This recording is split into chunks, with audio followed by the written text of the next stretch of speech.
wabarakatuh. Alhamdulillah wa syukurulillah wa salatan wa salaman ala rasulillah. Asyhadu an la ilaha illallah wahdahu la syarikalah wa asyhadu anna Muhammadan abduhu wa rasuluh. Allahumma salli wa sallim ala Muhammad wa ala alihi wa ashabihi ajma'in. Allahumma arhamna wa ahlana bil Qur'an. Allahumma akrimna wa ahlana bil Qur'an. Qala Allah Ta'ala fil Qur'anil Karim, a'udzu billahi minasy syaithanir rajim. Bismillahirrahmanirrahim. Ar-Rahman 'allamal Qur'an. Khalaqal insan 'allamahul bayan. Asy-syamsu wal qamaru bihusban. Al-Quran surat Ar-Rahman ayat 1 sampai 5. Bapak-bapak, ibu-ibu jemaah Asar Masjid Taqwa Muhammadiyah Sumatera Barat yang kita hormati,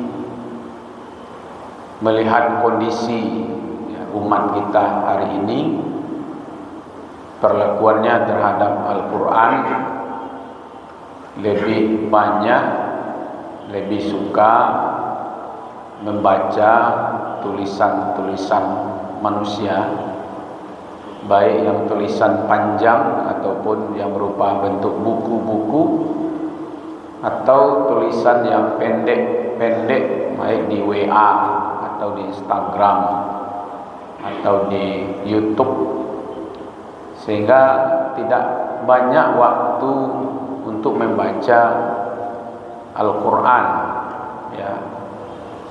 Walaupun Al-Quran itu ada di dalam HP sendiri, tapi kadang-kadang dipalingkan oleh sedang membaca Al-Quran, masuk pesan WA, pindah lo ke WA gitu ya.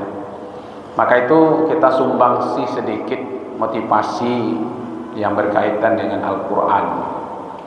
Pertama, kalau kita lihat dalam surat Ar-Rahman, ayat pertama itu kan bicara tentang Ar-Rahman. Itu Allah ya, yang maha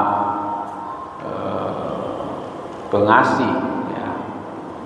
Di bawah Allah itu langsung Allamal Quran, langsung berbicara tentang belajar Al-Quran. Baru yang ketiganya Khalaqal insan, baru bicara tentang penciptaan manusia.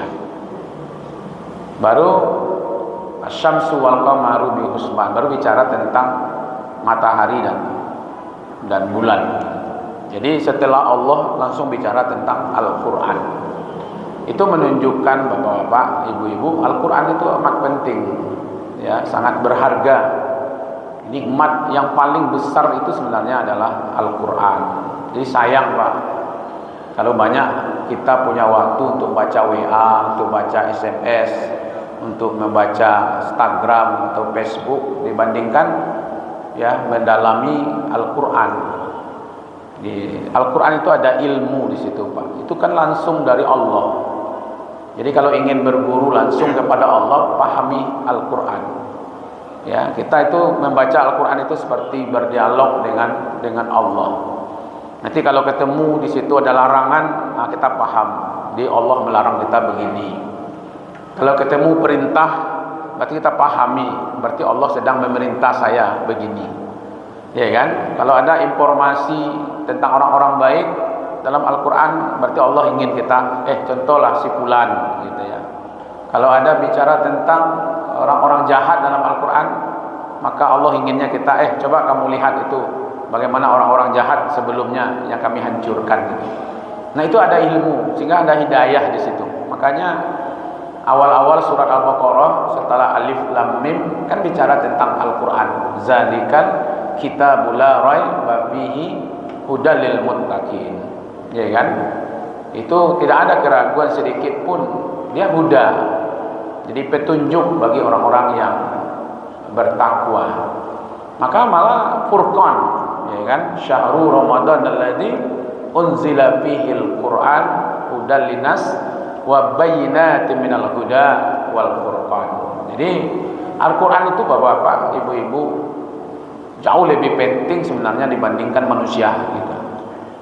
Ya, Al-Qur'an itu lebih mulia Pak daripada manusia. Manusia ini kadang-kadang mohon maaf ya, hewan lebih mulia dibandingkan makhluk yang ada di atas hewan itu. Jadi kalau jauh dari Al-Qur'an, ada pemisalan dalam surat Al-Jumu'ah itu kan, kama salil himar, kan seperti orang yang tidak mengambil manfaat dari Al-Qur'an itu seperti keledai memikul, yahmilu, ya kan. Jadi ada barang, pokoknya ada kitab di atas punggung keledai. Nah, keledai itu kan tidak bisa mengambil manfaat dari kitab yang ada di atas punggungnya Pak, ya kan. Makanya orang yang punya Al-Qur'an tapi tidak mengambil manfaat dari Al-Qur'an itu seperti keledai gitu ya. Kalau Bapak ingin tahu, kalau bahasa saya itu, keledai itu binatang yang ongok raya Pak, ya, 2 kali ongoknya gitu. Kalau dibawa dia berjalan, ada lubang kan, masuk kaki lubang, bawa putar sekali lagi, masuknya balik, itu Pak, ambil pelajaran, ya kan. Maka itu Al-Quran Ar-Rahman alamal Quran. Setelah Allah langsung bicara tentang alamal Quran, ya kan. Jadi makanya kalau kita lihat dalam Al-Quran, perintahnya Iqra bismi rabbikal ladzi khalaq, bacalah gitu ya. Tentu ada kitab yang dibaca, ada alam yang kita baca, kauniyah. Nah, kitabnya itu adalah Al-Quran gitu. Bapak-bapak, ibu-ibu, jemaah besar yang dimuliakan, satu-satunya mungkin Pak perintah supaya kita bertaus, ya, berlindung kepada Allah dari pengaruh setan, itu adalah membaca Al-Quran Pak. Ya kan, dalam surat An-Nahl ayat 98 itu, fa iza qara'tal Quran, apabila engkau membaca Al-Quran, ya kan, fasta'iz billah, maka berlindunglah engkau kepada Allah minasyaitonir rajim. Coba bayangkan, coba ada enggak Pak, kita sholat, ada enggak perintah bertawuslah engkau menjelang sholat, ada enggak? Enggak ada Pak, ya kan.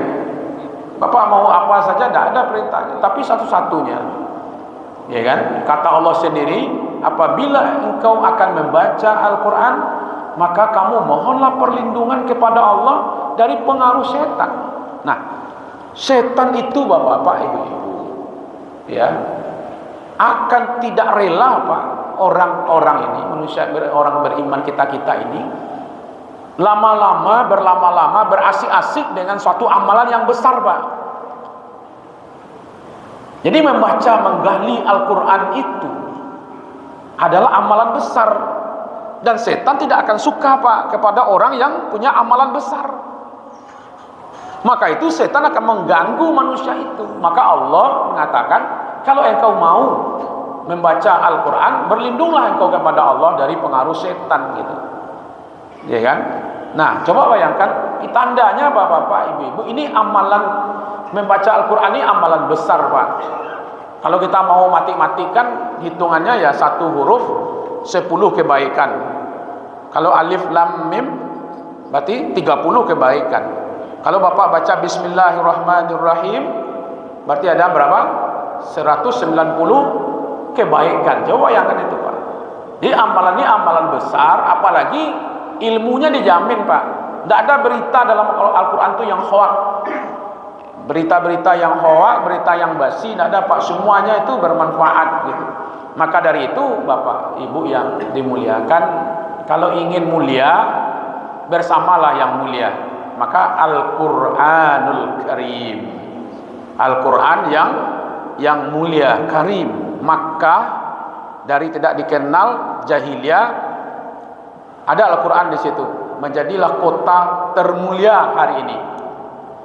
Versi Allah Pak, ya, kota yang paling mulia di dunia itu Makkah Pak. Maka Allah bersumpah, la uqsimu bihadzal balad. Sumpahnya bukan sumpah sembarangan, bukan gunakan waw, bukan ba, tapi gunakan la, ya kan, la uqsimu bihadzal balad. aku benar-benar bersumpah demi kota Makkah. Jadi kota Makkah itu menjadi mulia karena Al-Quran. Nabi Muhammad menjadi mulia pilihan karena Al-Quran. Ya kan? Malam Qadar itu Pak menjadi hebat 1000 bulan karena di situ diturunkan Al-Quran. Bulan Ramadan itu karena mulia hebat karena dalam Ramadan itu diturunkan Al-Quran. Nah, gitu. Maka itu kalau ingin mulia, mari kita bersama Al-Quran. Jangan bersama WA Pak, jangan bersama SMS, jangan bersama Instagram, bersama Facebook dan segala macam.